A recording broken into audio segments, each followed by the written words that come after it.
when you're pushing that gun, you're asking it to go the extra fucking inch. When you're asking that gun to just go a little further, okay, the more efficient gun is going to get there. It just is. You know, like when the gun is dirty or it's dry or your gas rings are worn or there's debris in the raceway or there's other things going on or it's negative 20 degrees outside and, you know, you test fire your gun at, you know, 80 degrees, you know, like ambient temperature. When you start stacking these variables into that weapon, okay, the more efficient gun is going to push further. It just is. You don't test something or you don't come up with the formula based upon getting it to work at some static range under ideal conditions, right? You're thinking of what the gun's going to do when the chips are truly down, when everything's gone to shit and there's a real problem where you're pushing that gun to its outer edge of its performance envelope. Okay, that's what you're paying for. When you buy a better rifle, you're paying for that last 5%. The last 5% of the performance envelope, that's what you're buying.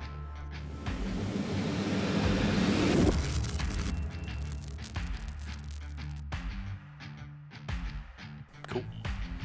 We appreciate y'all taking the time for us today on this nice, course. chilly November day. December, actually, right? Yes, December 1st. December 1st, man. Yeah. I'm glad y'all are here. It's This crazy. is awesome. Have you been here before? No, this is my first time. Oh, well I've seen the bathroom twice. Yeah.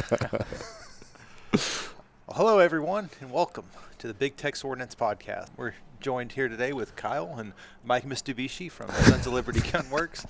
Those of you watching here on YouTube may notice we're not in the pod lab today. We're here on location in lovely San Antonio, here at the Sons of Liberty Gun Works headquarters. So, Mike, Kyle, thanks for having us out, and I guess No, we're stoked to have you here, man. Yeah. It's good. Good weather.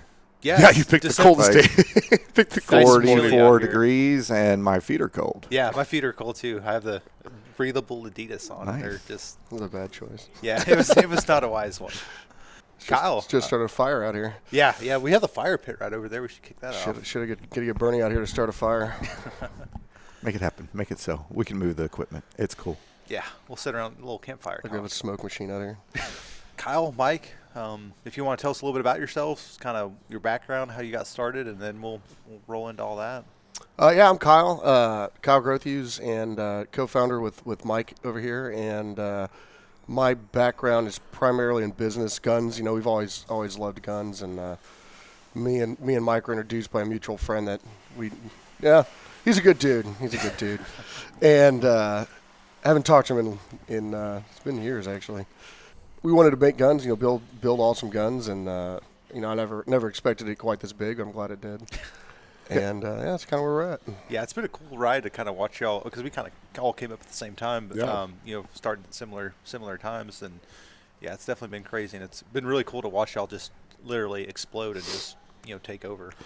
Yeah, if you were to look at it in hindsight, it's kind of funny how it worked out. There's no way you could have planned this, like us just serendipitously meeting, like through a random friend, us being so different. Like Kyle and I are the yin yang, and anybody that knows us knows that like we are we're very different in our approach to things. The one thing we have in common is our hatred for losing. We're both like super aggressive competitors, you know. So like that's our common ground. And so when we align on that, we're pretty damn hard to beat, you know. My background was kind of a nomad, skydiving, gambling, shooting pool. I think Sons of Liberty is the first real job I've ever had. so yeah, it's kind of funny how it worked out. Like I said, if you look at the trajectory, there's no possible way you could have ever planned something like that. It's just things kind of fell in, and it feels almost, you know, divine. You know how it worked out, and it's been a blast, dude. I mean, y'all really started like basically building guns in the basement of the lumber yard, right? No AC, no heat, no nothing. It was really cold in there today. Yeah, so I was building guns out of my garage, and before Kyle and I met, and then that was kind of what got me into my background. You know, kind of got me started into the industry side of things. Will Larson was a mentor of mine. You know, rest in peace, Will. That guy had his hand in a lot of companies. I don't know if people realize how much influence Will had. You know, BCM, Forward Controls, Centurion. You know, he obviously ran Psionics. I mean, like, Sons of Liberty wouldn't be here without, you know, Will. So I started, you know, with taking some of his instruction, I started building guns in my garage. Got a visit from the from the ATF, and I was like, hey, you better go get a license and, luckily they didn't shoot my dog. And Right. So around the same time Kyle and I met, he had a open spot in a lumberyard, and I knew how to turn a wrench, and together we here we are. Yeah, the first gun I built, actually, AR, I think I built myself, actually got stolen out of my truck. And Bear County actually called me a couple months ago, and they're like, "Oh, we found it. It's down here in the evidence locker." And I'm like, I don't know if I want it back. Like, it was pretty bad. Like the first one I built like 15 years ago. I'm like, Yeah. I think I'd be embarrassed by it now. Yeah, like, you don't want to show that off. Yeah, just I don't think just keep it. Yeah. Just keep it. Just No, so, wrong serial number. That one's not mine. We'll end up getting it back when we buy their evidence guns back one day. Yeah, so when did y'all start? Was it 2014? So I'm actually a little bit disappointed.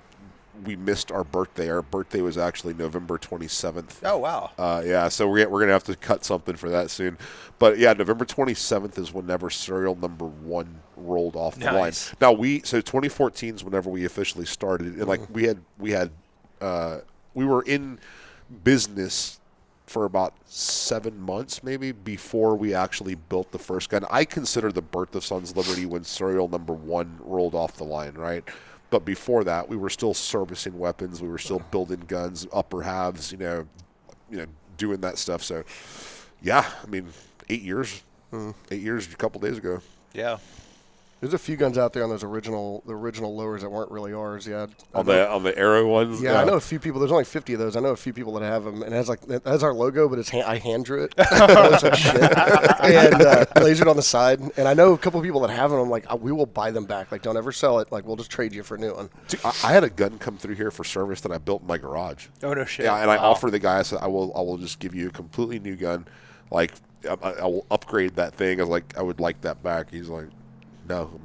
Shit. Give it 20 years, he'll pay off his mortgage for that. I'm like, yeah, this is one of the Mitsubishi specials, dude. Like, this is where they were watching me and tapping my phones. I learned something interesting. So when the ATF asks you a question, they usually already know the answer. And if people don't think that there's a registry, let me just tell you, whenever they sat me down, they were asking me about building guns.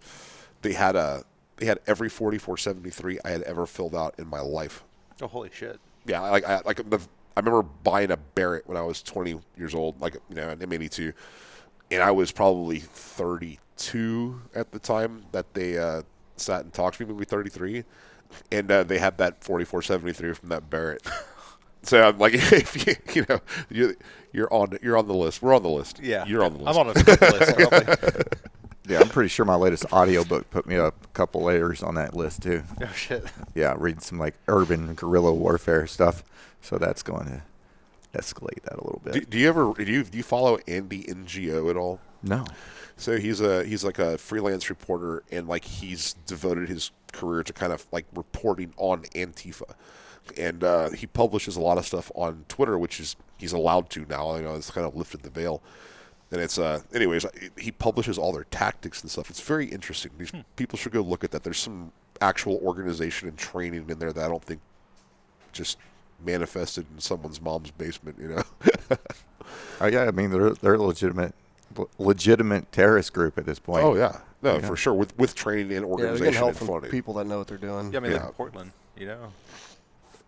Yeah, there was some organization there, or to an extent. Oh no, but like bringing leaf blowers to blow the gas back. I mean, all sorts of crazy things they come up with.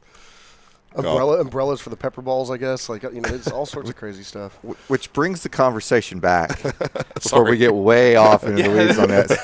We can edit that out. No, that's staying in because this segues really good into what we've got hanging up right there, Sons of Liberty. How'd you go? I mean, we're talking about the start of it. How did you determine that was your name? That's what you wanted to be your name. Did you were like, I want to be like, this is the, I'm not going to say extreme right wing side of it because it's not, but how is that the image that you decided for and to go with your brand? Actually, my bro Glenn came up with the name. We were sitting out in San Diego, and I knew I wanted to get into the gun business. We were kind of looking at what that would look like, and he picked the name. We're both huge fans of American history, and unfortunately, like a lot of that a lot of that history is completely lost upon people. People ask me every day, what do those 5 stripes mean? What does that mean? What does that mean? And it's disappointing that stuff is not. People should know that. You would think that like the way that you learn history, like that would be common knowledge. It's not. But obviously, the Sons of Liberty were the descendants of the Loyal Nine, which was a kind of a loose knit organization like in the 1760s that were opposed to the crown, opposed to taxes and tyranny and occupation, all that kind of stuff, and they were very vocal. Some would call them terrorists, but they were certainly pushing back against that. And then the Sons of Liberty, obviously, Paul Revere, Sam Adams, Ben Franklin, it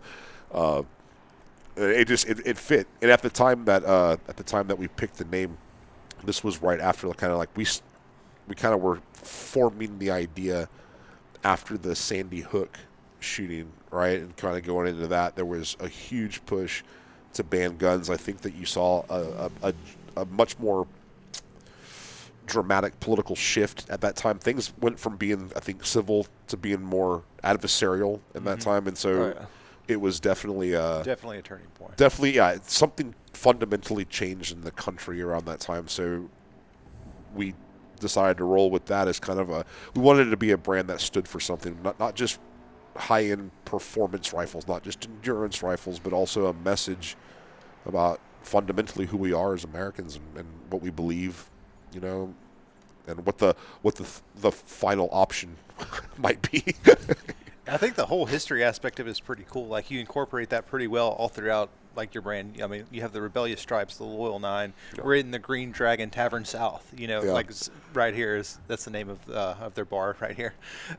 You have a lot of really cool ways of tying that in, and even on the return labels from the packages that we get. Yeah. Changing the names, yeah. Yeah, every week it's coming, or every month, or how often do we change it? I think he's been changing it every week or two. So if you look at the return labels on the packages, it's coming from the original, the OG Sons of Liberty. And there's a lot of really cool ones, too, that you don't know, but you should look up some of the names that are on the packages, because there's a lot of them that you're like, I don't know who the hell that is, but you look them up, and they're like, did some badass shit, like they would have got the Medal of Honor now for like the badass stuff they did. And didn't exist back then, but. And then you took in Loyal 9 Manufacturing is that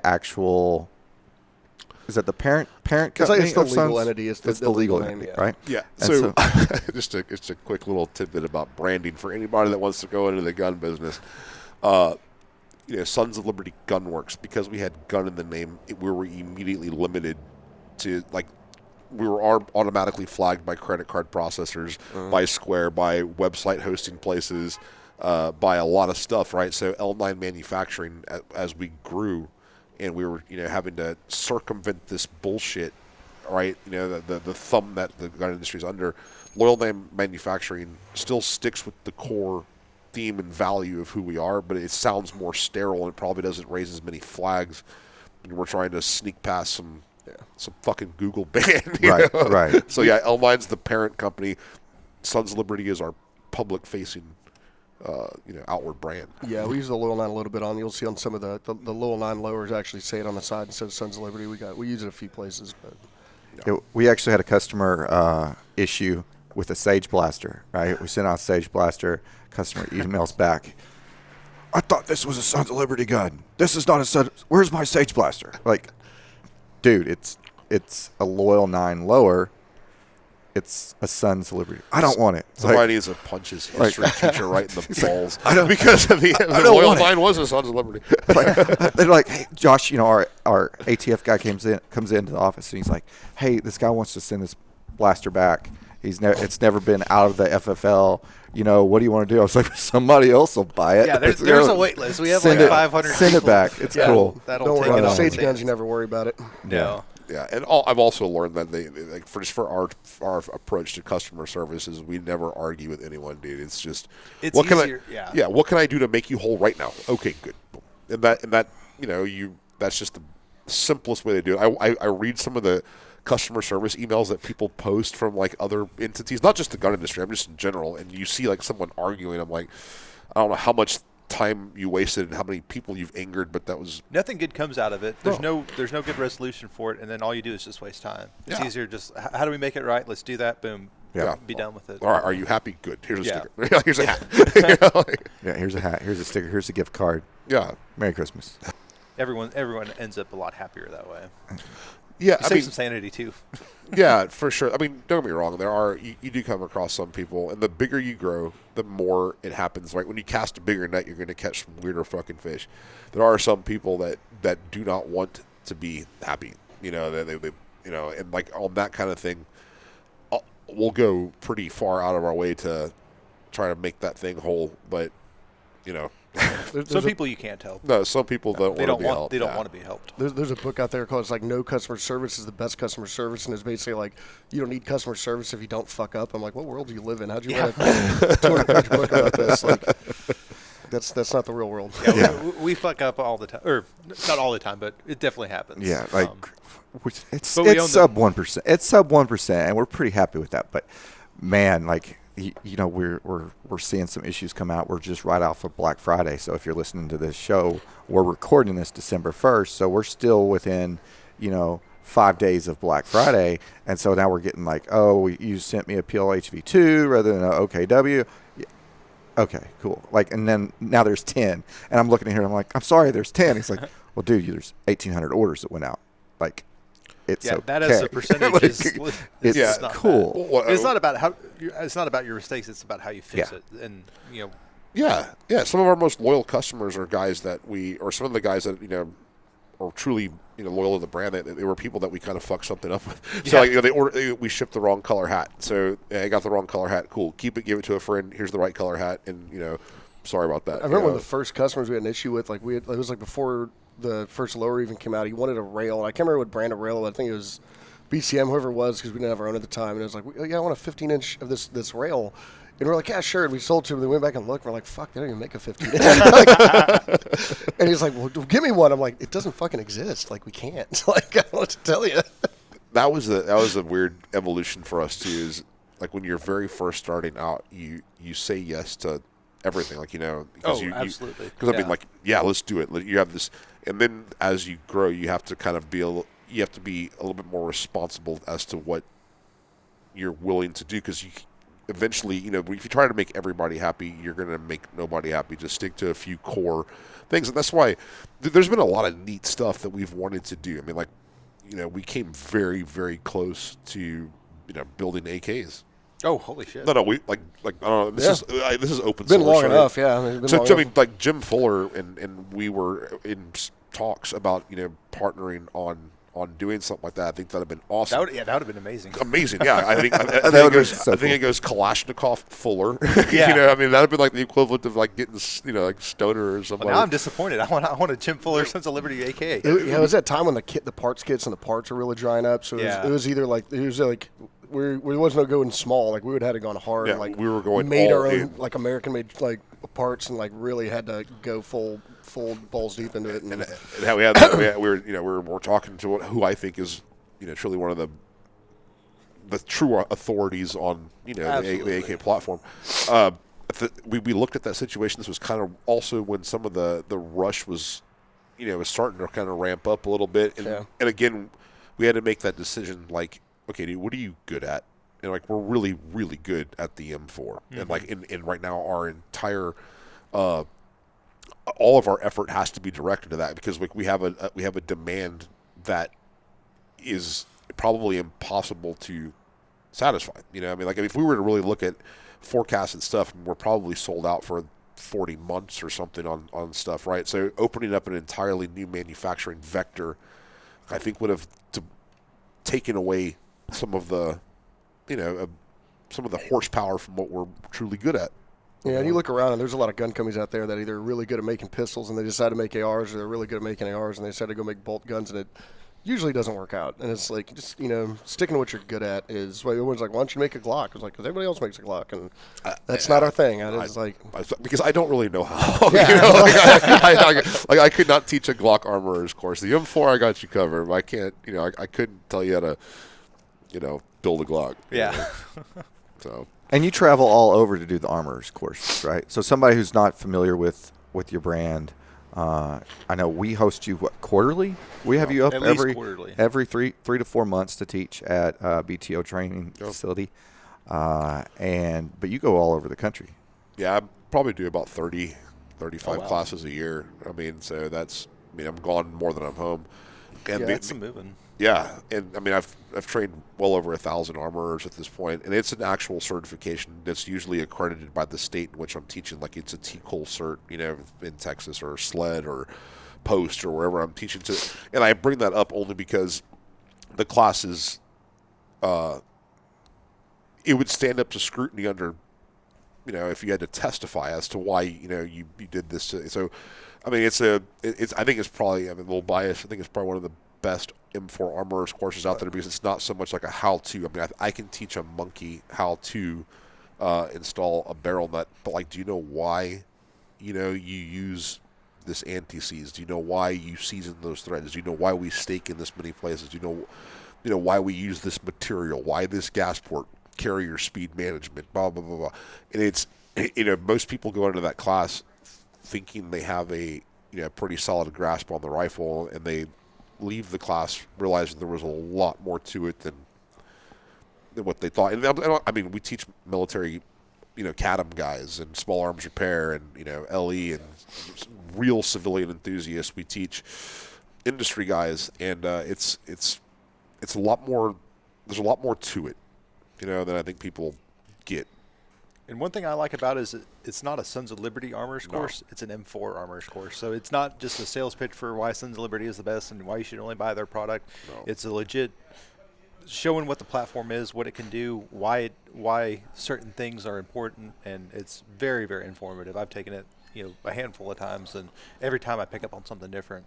Yeah, I mean, I talk about my competitors in that class. I mean, I use BCM and Knights and LMT and Psionics and Centurion and Neveskia. I use brands that I respect as performance brands. I use them kind of to discuss some of these concepts, or I use the actual TM or the actual TDP because I don't want it to feel like a product push. I want it to be a true standards push. Like, the reason why we do this isn't because Mike Mahalski pulled it out of his ass. Like, we do this because we have 60 years of collective data on this, and and people kind of, here's the frustrating thing, the term mil-spec is one of the most bastardized terms in the industry, and people really don't know what it means. Like, even recently when I post certain technical information, you'll have people comment on this, and I realize just how uninformed that is.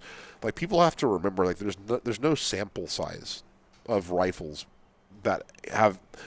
You're talking about sample sizes of millions in round counts of billions in every austere condition that rifle's ever been deployed to, whether you're a 17-year-old ASFAB waiver or you're a Delta Force operator, and we have a lot of data on why military rifles actually work and why premature failure is anomalous on certain components, why the guns work suppressed or unsuppressed without the need for adjustable anything, why the guns are able to run in those austere conditions after they're covered in debris and mud, whatever. So, I'm not saying that we can't exceed the mil standard. We do. That's the whole point. My job is to increase the lethality of the platform, and we want to incrementally keep pushing that bar up. But you have to at least know where the floor is. You have to know where to start. And I would argue, and this will piss people off, I would argue that 95% of guns on the commercial market would not meet the basic mil standard. It just wouldn't. Not materials, techniques, be able to pass certain objective firing schedules. It would not be able to do it. 95% of the ARs out there would not meet that standard.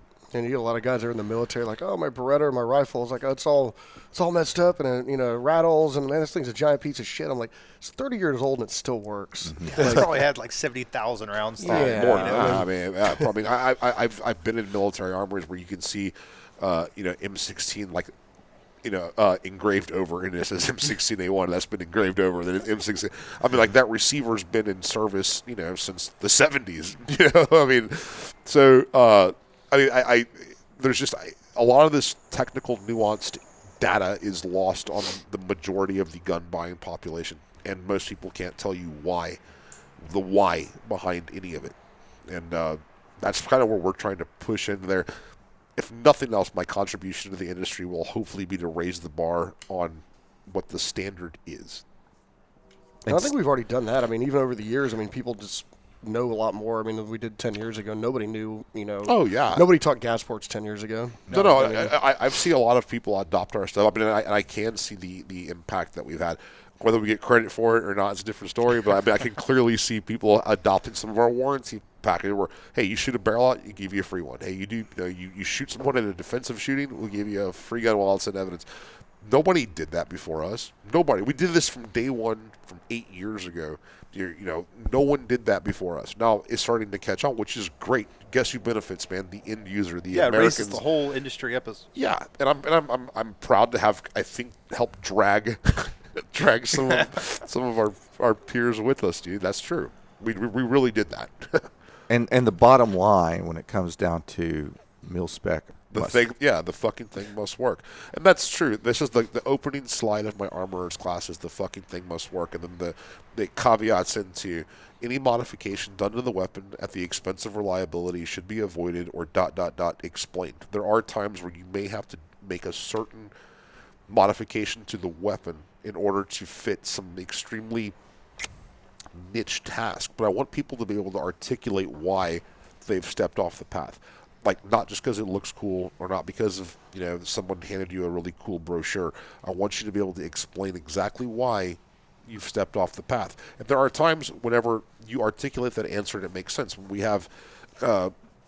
had some interesting folks come through here from different, entities and units, stuff like that, and you'll see some of the stuff on their rifles and you ask why, and they'll tell you, well, because whenever you jump out of a fucking airplane, it stows to your body better in this configuration. I'm like, okay, that makes sense. Like, that's a good answer. Or you talk to EP guys that have to put a rifle in a very small package. Okay, that makes sense. That's a good answer. But for a lot of stuff, you see gizmos and gadgets that don't belong on the gun. And they're like, why'd you do that? Like, it's fucking cool, dude. I mean, that's fine. That's a good reason too. Just be honest. Be aware of that. Yeah. What's been the biggest challenge that y'all have had, scaling at the scale that y'all have over the past 8 years? Because I know it probably, for us, it kind of started off slow, and then we started to gain traction, and then all of a sudden it just straight up trajectory. And from the outside looking in, that's kind of looks like. I would think one of the biggest one we've had is we've done a pretty good job with it, but once the more and more people you have like that, it's training them because and it was just me, him, and Dylan. Like, we would just go sit down and be like, all right, we got to do blah, blah, blah. But now we have employees in like 6 states. We've got, almost 40 guys working here and making sure they stay up on the training. And it's not like, well, this is how I always did it when I was an armor in the air. Like, no, you got to do it our way. Keeping up with the training, make sure everybody's on the same page is always tough the bigger you get. So, yeah, we've never hired based on experience or resumes. We hire based on personality and chemistry. Like 100%. It's my job. I do this professionally. Is teach people how to build guns, so I can teach you how to build. You got that covered. I got that covered. I can teach you how to build a gun from the ground up, but I can't teach you how to be cool. And I can't teach you how to have thick skin. I can't teach you how to give a shit. I can't teach you how to believe in something bigger than you, because that's what we do. That's one of the things that I think resonates with people that are familiar with us is that it's not just a rifle company. I believe it's a cause, arming people with fighting guns. And all of our guys, nobody's here to punch a clock. People believe in the cause.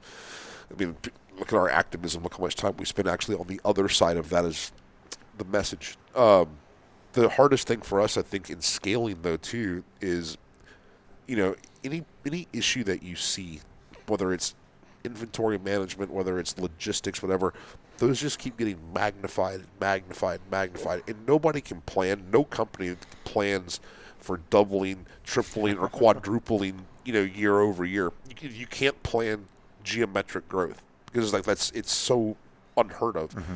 And trying to manage that, I believe that we currently build the best rifles we've ever built as a company today. The quality of the rifle, incorporating an FCD castle nuts as opposed to the USGI we used to use. I think the rails we're using now are the strongest rails we've ever used. So I think the rifles we build today are the finest iteration of anything we've ever built.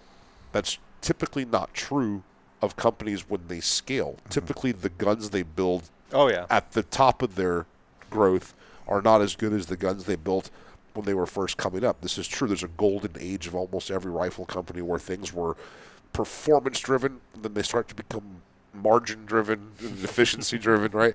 We didn't do that. We've actually gone the opposite way, and I'm proud of that. I'm very, but that's a fucking challenge. Oh, when you go from building 100, guns, every couple months to, that sometimes, you're cranking, about 100 rifles a day, or more, depending on, what we're working on. So, managing that and keeping that QC, that's a lot of work, Oh yeah, and that when there's a lot of things that people don't realize that where we're at growth technology-wise, and when we're scaling at an exponential rate, we've seen this in our business that drives over to you.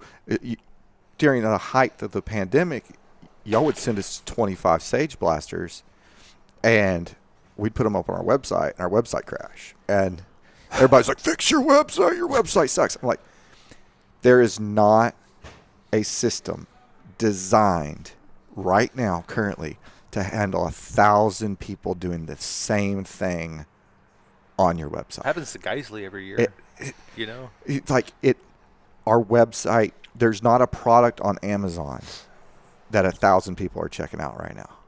It doesn't exist. Yeah. And it just, people don't understand the scalability. And that's as simple as a click here button, not, And it's not building an entire, hundreds and hundreds of guns. No. I mean, again, the issues you see, not, we talk a lot about the rifle building because, at the end of the day, it's like the Marine Corps. Every Marine's a rifleman first, right? Well, I mean, every Sons of Liberty employee is an armorer first. Before they go off to customer service or Cerakote or shipping or whatever. I mean, for the most part, they're armorer trained before they ever go do anything else. That's our core thing. So we focus a lot on the rifle building, but that's 10% of what the actual the job, the levels of emails, questions, phone calls. People I do see sometimes complaints for hey, I didn't, someone didn't get back to me in time. I'm like, they got back to 300 people today, and I'm sorry that yours might have not gotten responded to, but they trying to manage all that. Our guys are, when we first started out, our guys were very good at turning wrenches. Guys that are really good armorers aren't always the best at being very good at emailing. So having to build around that and keep building and scaling and beefing that machine up, that's tough. Yeah, the support, the back end side of it is always the part a lot of companies struggle with. A lot of things. Even look at the military. There's a reason why the U.S. military is so good. I mean, it's because all the logistics, and we can come to you and fight you. It's but you look at the military from Kenya or some shit. I mean, yeah, we've got a bunch of guys with guns, but I mean, they don't have any cooks or truck drivers. Well, the Russian military was out of gas. Yeah, exactly. In a bordering country, right? So there's no support personnel.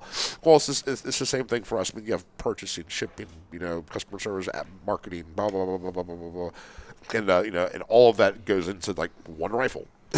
All of that is why one rifle can go out the door. It's like the tip of the iceberg, No. I mean, you see the rifle, but there's all this support that's underneath it. Yeah, I think most of the people we've hired recently have all been purchasing, accounting, customer service, that sort of stuff, and it's very important. I mean, that's mostly what we got the rifle building down. I mean, a lot of the meetings we have is on all the other crap that goes into making sure they all go the out the boring door. Stuff. Yeah, yeah. So you talked about it earlier, the warranty that y'all have on if you shoot out a Sons of Liberty barrel, replace for free. Can you touch on that a little bit? Yeah. So when we very first started the company, this is 8 years ago, and we're looking at stuff, we really wanted to have legitimate data-driven, empirical information, right? To be able to tell people, this is empirically what you are getting. It's not controversial. This is it. Here it is. Very open. And I was surprised because there were certain doctrinal things that surprised me. Predicting barrel life is spooky. It is, I would say, it's impossible. From what we saw, a 16-inch barrel made of a certain material would last slightly longer in terms of group size than a 10.5-inch barrel of the same material, same process. A longer barrel seemed to maintain groups longer than a shorter barrel. A suppressed barrel, okay, it seemed to have a little bit shorter life than an unsuppressed barrel. Looking at different firing schedules, looking at all this kind of stuff, trying to define what barrel life even is. Is it group size? Is it standard deviation in muzzle velocity? Is it drop muzzle velocity? Is it throat erosion? Is it port erosion? You start looking at all of this stuff, and you try to kind of get a metric for how to define it, and you realize there's a ton of overlap. The difference between the best performing barrel and the worst performing barrel out of the exact same lot could have been up to like 30%. Right? Like the 30% difference in what your expectation was. So instead of trying to chase that fucking demon around, we made it very clear that if you ever shot out a Sons of Liberty barrel, we would just replace it for free. Because the one thing I do know is that it's very fucking hard to do. Okay? and people look at me and they've asked me, even my peers in the industry have asked me, why do you do that? Well, because I'm a real nice guy. And because I have a fucking calculator. If you're the kind of guy that can shoot out one of our barrels, it is in my interest to keep you fucking shooting no matter what. Because whether you know it or not, you're a brand ambassador for us. Whether you know it or not, you're selling hundreds of rifles for us because you're the guy that's taking carbine classes every weekend. You're the guy that's like the red shirt on your department. You're the guy that is competing his ass off. And you're the guy that people That guy's a shooter. That guy, well, that's the guy that people go ask gun advice from. Mm-hmm. So I'm going to keep you shooting no matter what. You get a fucking free barrel and a hat.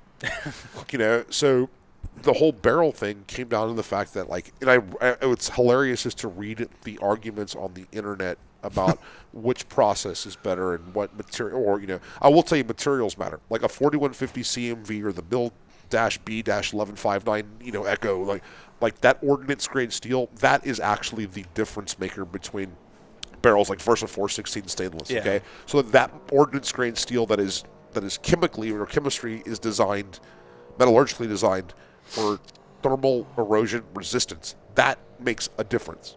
Okay, when you start getting into the processes of either hammer forge or chrome lining or QPQ or button rifle, blah blah blah blah blah, whatever, I promise you that it gets pretty spooky on how to determine what that thing is going to do, no matter what it is. Like I said, how long is the barrel? Is it suppressed? What is the cadence of fire? And the truth is that you start to realize that the data overlaps.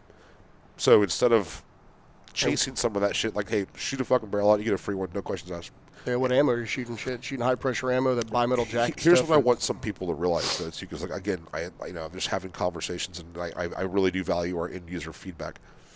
We have well over 100,000 Sons of Liberty barrels on the market out in the world. Well over 100,000. Yeah. Okay, and I'm backing every one of those up with my own money. So you're talking about millions of dollars of me saying, "Fuck you, shoot it out, bro." If it was that easy to do, okay? Yeah, you'd be broke. Yeah, well, I'd be, yeah, exactly. I would not, yeah. It's a lot of barrels. It's a lot of barrels. Yeah. Well, I'm just saying, like, so I don't like, there's internet memes and there's Reddit advice, and then there's a guy sitting here telling you with my own money and my own reputation that I'm backing up over 100,000 barrels with this. Go shoot the fucker. Go shoot it. Go shoot it all you want. How do you go about selecting your parts and what you're like? Okay, like we're really familiar with like the M89 and M76 rails, right? Sure. And that type of stuff, and the drive mechanisms that go into holding that on. Like, how did you say this is what I want and this is who I want to get it from? Yeah, so this is another one of those things that's really misunderstood in the general gun buying. Like people that know how things work, they understand this, and then there's the rest of the people that don't. So just because you know where something is made, that's probably about 10%, okay, of like the equation, because you don't know. There's, I don't want to say there's menu options, right? But let's say you're selecting a bolt, okay? Picking the material is one box, okay? And then there's just so much other stuff that you're requiring them to do, okay, that it may or may not be specified from whoever else may use the same OEM, But there's a process to that. Knowing what boxes this thing must check, that it goes. That's some of the stuff we cover in armorers courses is into the why. But it's like that for anything. I mean, you're not just slapping a label on something. Okay, you're having somebody make something to either a proprietary standard. Okay, like the M89s, or the way we oversize a lug on an upper receiver, the way we undersize a threaded bore on an upper receiver, so that press fit barrel, so it's an upper receiver, but those dimensions and those tolerances, those prints that you dictate, the anode thickness, the type of all that kind of stuff, right?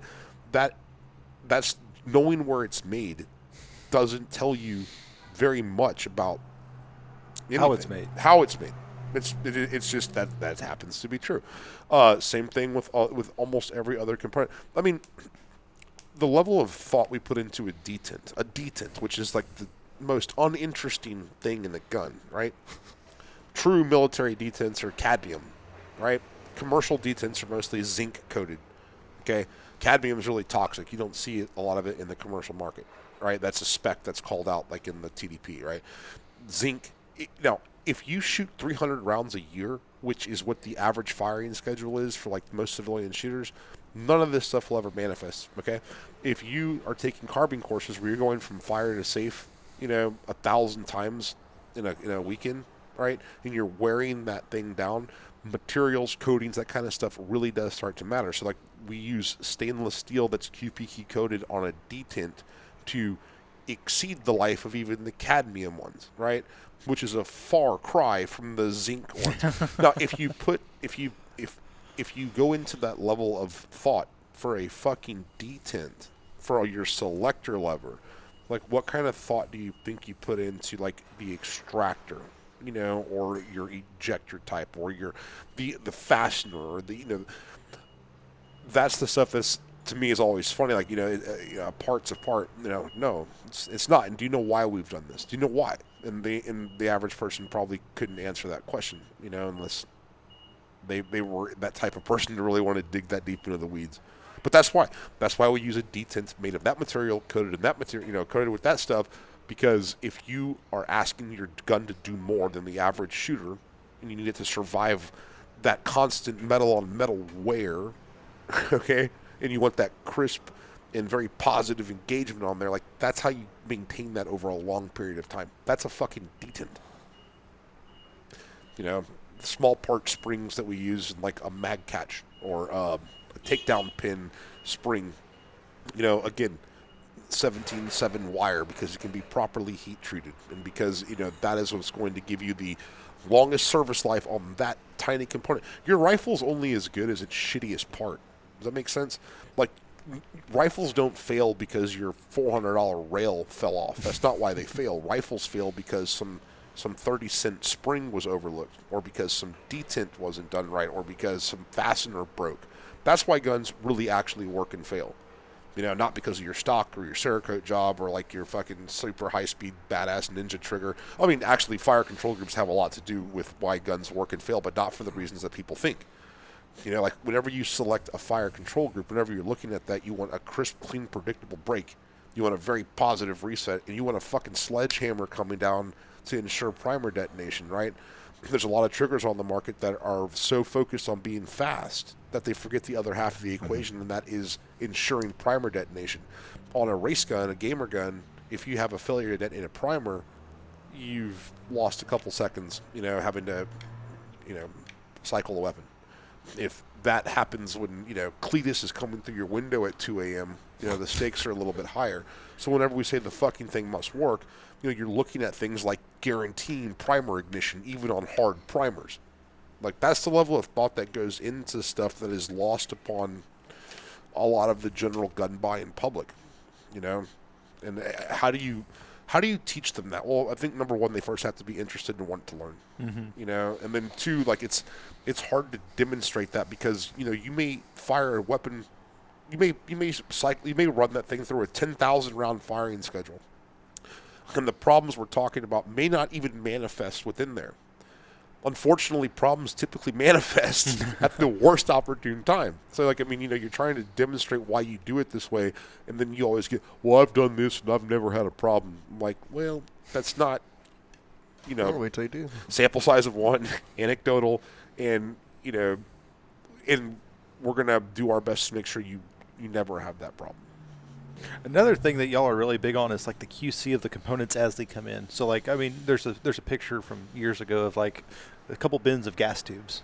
You've got good, you've got bad. Like you're over there checking each one. So we do that picture I posted. That's actually from BCM. Oh no shit. Yeah, and I am a BCM fanboy. I would say that BCM was actually one of my inspirations. I think that they are a really true good fighting gun company. No frill, no bullshit, just a straight up gun company, right?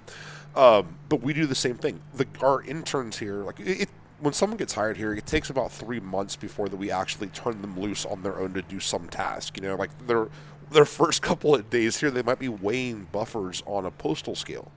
Because just because it says H2 on there doesn't mean that the dude who assembled it actually put 2 tungsten weights in there, So weighing those on a postal scale, I mean, sometimes with the better brands, this is not just unique to Sons Liberty, your better performance brands, a lot of times what you're paying for is the shit we throw away, right? You're sitting there and you have a gauge, you're going in and out of the internal dimension of a gas block. Okay, and it's either pass or fail, and there's we have very, very tight tolerance on that because a gas block, the way it marries a journal, if that's not efficient, you're going to be hemorrhaging gas there, right? So like not just the diameter, the inside diameter of a gas block, but you're also looking at the actual journal of the barrel, and just because it's spec'd at 750, anybody that's ever done anything with precision machining knows that that's really not how it works. It could be 7495. Okay, well, so anyways, a part of what you're paying for a lot of times is the amount of stuff that you reject.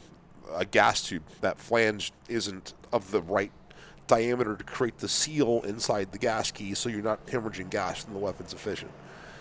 We reject, dude. I mean, maybe 10% of gas tubes, or maybe 8% of gas tubes. What do you think the rejection rate is like on gas tubes that do not pass our spec? It's probably 5 to 10%, but they're usually in batches. Like a whole batch will come in, they're fucked up. Yeah, Tom was telling me that y'all just sent back a whole bunch of gas tubes. Yeah. So it'd be like, am I going to machine gas tubes in house? No, I'm going to have them. I'm going to source them from a place that does a good job typically at doing that, and then we're going to make sure they pass our gauges. We've spent tens of thousands of dollars on these gauges, and a lot of our labor cost is simply gauging shit. That's why whenever you send stuff out, you have a very high degree of confidence in what it's going to do, because before it ever gets to the end user, it's gone through several stages of opportunities to reject. You're not taking something out of a fucking box and putting it in this box. That's not how. Yeah, that's what most people do. Yeah, we probably reject like gas blocks, probably 5 to 10%, and it's kind of figured in when we manufacture them, the tolerances and stuff like that. We check them all, and it's so much easier to check them all and have a few get kicked out than you'd be. If you're going to make them slow enough where they're all perfect, they're be astronomically expensive. So, but a lot of companies don't. Your chances of getting a bad one are 1 out of 20 or 1 out of 10 because they're not checking them. Right. And we have those gas blocks machined to our print, to our tolerances, out of the material that we dictate. Like here's a funny example. We use a 4140 gas block. Okay, we use that material because 4140 at the gas block has the same thermal expansion and contraction rate as the 4150 barrel. You want those things expanding and contracting at the same rate. I see other materials used on gas blocks out there, and some folks might think material X is an upgrade because it's very expensive. They don't realize that it might be heating and expanding at half the rate of your barrel steel, or it's heating and expanding at twice the rate of your barrel steel, and you're creating issues there at that juncture. The level of thought you put into the thermal and expansion and contraction rate of a gas block is something that people don't typically think about. Yeah, not only that, there's a lot of steel. I mean, obviously, don't use an aluminum gas block, but even steel gas blocks, a lot of them aren't. Most of them are not 4140. I think Roger, a few people use 4140, but most of them are like 8620 or L1214 or something like that. Like you get a lot of other softer metals in there that they're running because they're easier to make. but I think we're one of the few that I know of on the market that are actually using 4140. Like Mike said, that's real close to the barrel steel. And you're talking about, I mean, like you're getting really close to the last thing touching the projectile before it leaves the barrel if it's all contracting and expanding at different rates. You're starting to hemorrhage gas between the block and the journal. And like, remember, the gas you've budgeted to drive the weapon, if it's just being able to escape into the world, it's you've lost something. When you're pushing that gun, you're asking it to go the extra fucking inch. When you're asking that gun to just go a little further, okay, the more efficient gun is going to get there. It just is. Mm-hmm. You know, like when the gun is dirty or it's dry or your gas rings are worn or there's debris in the raceway or there's other things going on, or it's negative 20 degrees outside, and you test fire your gun at 80 degrees, like ambient temperature. When you start stacking these variables into that weapon, okay, the more efficient gun is going to push further. It just is, and so you put that level of thought into it. And and this is the other thing too. You don't test something, or you don't come up with the formula based upon getting it to work at some static range under ideal conditions, right? You're thinking of what the gun's going to do when the chips are truly down, when everything's gone to shit and there's a real problem, or you're pushing that gun to its outer edge of its performance envelope. Okay, that's what you're paying for. When you buy a better rifle, you're paying for that last 5%. The last 5% of the performance envelope, that's what you're buying. And that's one of the hardest things to communicate to people whenever they say, "Oh, you don't need something like no, like you do if you want to exceed, the expectation of your adversary, or the other, I mean, and so that's kind of what it is, and that's sometimes, as a rifle maker who gives a shit, that's one of the most frustrating things to try to get across, So what do y'all have coming up? What's the next big thing for Sunsil? Colored charging handles coming out probably here in the next couple weeks. We got a bunch of stuff coming down, I think. The Mark 10s are starting to roll off the line, and those are looking pretty sweet. And those will get even. We're doing more of those, and we'll keep cranking those out through next year. And then some point next year, probably by the summer, will actually be a new generation of those coming out. So, very cool. Yeah. I love our new charging handles, man. We built them with suppressed use in mind. Let's talk about the LCH a little bit. Yeah, that new charging handle that y'all just came out with. So again, every year we start. Every year we kind of bring a few processes a little bit more under our control, and we saw in this application, this was a good opportunity because I did want to create a seal in the back of that upper, not just for our guns, but for any rifle you throw that into. It is going to interrupt some of that gas, coming back to the shooter. And you could throw that charging handle into any rifle, and I think it's going to probably improve the shooter experience in that. Very, very tough. We wanted it to be, obviously it's an ambidextrous charging handle. We wanted it to be able to get a good purchase on that thing, but not be so large where it's snagging on gear, or it's, we've put a little bit of thought into the ergonomics of that thing, Now, with a charging handle, where you're not necessarily reinventing the wheel, but you can just find a few practical things to, I think, improve things a little bit incrementally, right? And it also helps us to streamline and kind of put our efforts into being able to meet some of that demand. The demand far exceeds our ability to produce. Bringing some of these processes into house is, just makes sense of the evolution of the brand. Yeah, for sure. What do you have coming up that's not actually physical in nature, like gun-wise? What do you have coming up? I know for a fact that you've been talking to a couple of my buddies. Yes. From my neck of the woods. Yes. When is this going to air? This is going to air after the first announcement. Okay. Yeah. So, we're really, really super excited about this. I'm going to be a little bit vague, dude, but I got to tell you, I have not been this excited for a gun event in the entire time I've been in the industry. Like, this is like the whole reason all of us are in the industry, and then all the end users out there that are like the super end users, right? We all have the same pedigree in terms of like the movies we used to love to watch, and the characters and like the personalities, the humor of like that culture. And we're getting to do something that I think is just fucking awesome. Yeah, it's going to be a lot of fun. We're actually filming for that tomorrow. So I think. Yeah, I was kind of upset that I wouldn't run into him down here. Yeah, I'm so excited, dude.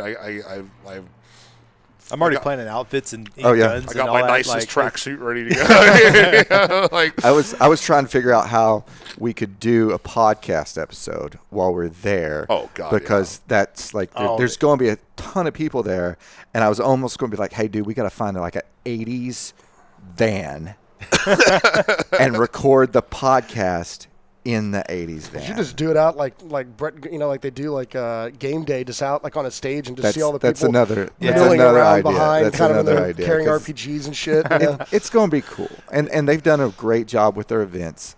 When we saw you out at, I'm going to say Clash Bash because they're going to figure that out by the time this airs. Yeah.